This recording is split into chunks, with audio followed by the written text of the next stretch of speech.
Hello guys, mga una ta guys, no? Magandang gabi sa inyo lahat, magandang araw, madaling araw. Kain na naman tayo guys. Yan, no? Sabaw, tuyo, hotdog, itlog, syempre kanin. Alright.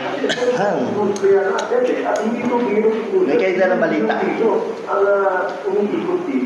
And I believe yung dapat manipulate ito ng gobyerno. Gaya rin sa pangkita na binibigay sa TV station as radio. Okay, sige po. That is duly noted, Mr. Chief. Ano niyo pong, dahil niyo pong kaisipan, ano rin, kung bakit pag-isipan, pag-aralan, at pag-usapan, hindi pa naman ito pinag. Sige. So sa ito lang po, yung subpina at testifikandum na inilabas kahapon ng komite, how you go about it? Meron pong ilan na naghain ng report, kine-question po ito. Paano ho yung kapag hindi sila sumunod sa subpina, Congressman? Ayon po sa rules ng Kongreso, kapag meron pong hindi pagsunod o pagrespeto sa mga imbitasyon, lalo-lalo na itong subpina, meron pong karapatan ang komite na mag-cite yung content dun sa mga taong hindi tumugot dun sa ating invitasyon at hindi respeto sa rules ng makabang kasulungan. And because meron pong pending petition before the Supreme Court, kami naman po, kung maawag na po yun, respetuhin namin kung ano man po yung pagiging decision dyan sa kanilang hinihain na petition sa Korte Suprema. Pero hindi absent o the ruling sa petition na yan, dapat po siguro tumukod sila. Although may argument iba, nasabi sila kapag sila ay umarap sa mga pag-ibig na ito, buti nakaterik na yung kanilang petition. May punto rin po. Kaya magandang pinag-aaralan at pinag-uusapan po ito. Okay. Kailan po yung next hearing, Congressman? Log. Wala pa pong na-step by step yung sada hapon na mag-uusap po ulit yung tatlong komite, yung chairman ng tatlong komite. Sila po mag-step.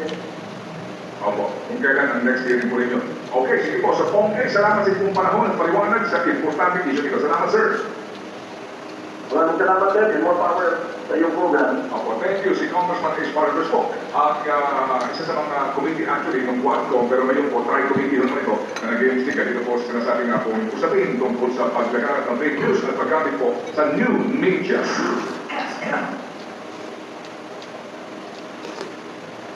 Harap. Hindi niyo ko titigilan, simula na ang tunay na laban. Matapos ipilit ang apat o ika-apat na impeachment complaint laban sa kanya, opisyal nang nagsampa ng petisyon si Vice President Sara Duterte na kumekasyon sa validity ng impeachment complaint na isinampa sa kanya at pirmahan ng higit sa 200 kongresista.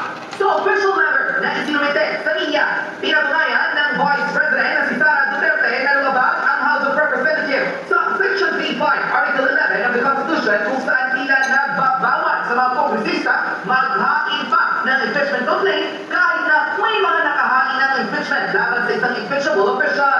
Ayon sa kanya, humihingi ng temporary restraining order ang Vice Presidente at the writ of preliminary injunction matapos ang paglabag ng House of Representatives sa 1-year bar na nakalagay sa salig ng batas.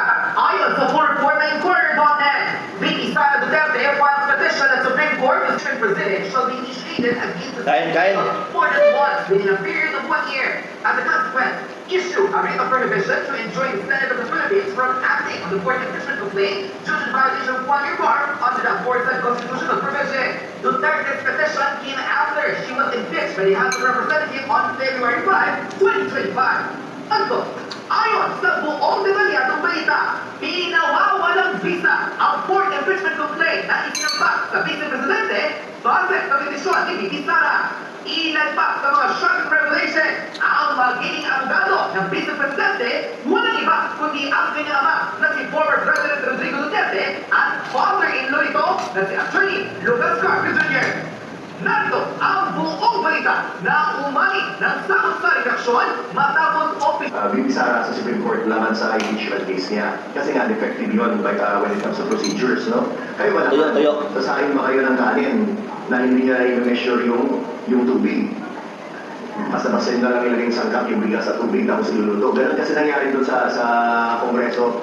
Pinapirma na lang ng pinapirma, walang deliberation. Tapos sinabit. So, yun, ganun yun.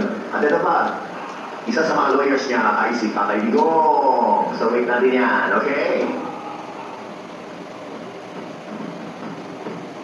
Hello guys! So, marami na kami excited sa balita ngayon na mismo si Vicky Sara na ang naghain ng petisyon para questionin yung report impeachment case against her. Nakaka-excite kasi alam niyo ba, hindi mismo lawyer, kundi si Vicky Sara ang nag-complain sa Supreme Court na pini-question yung report impeachment ni isang pa sa kanya na ayon sa pinaka-declare na sinumili sa Supreme Court ay lumagdag lang ang House of Representatives sa rule of law or the Section 25, Article 11 of the Constitution. So dito na February 5, nagdadali yung 201 sa Congressman na na-impeach si Vicky Sara without knowing sila mismo gagawa ng paraan para hindi matuloy yung impeachment kasi nilabas nila yung sarili nilang role na hindi nila nalalaman.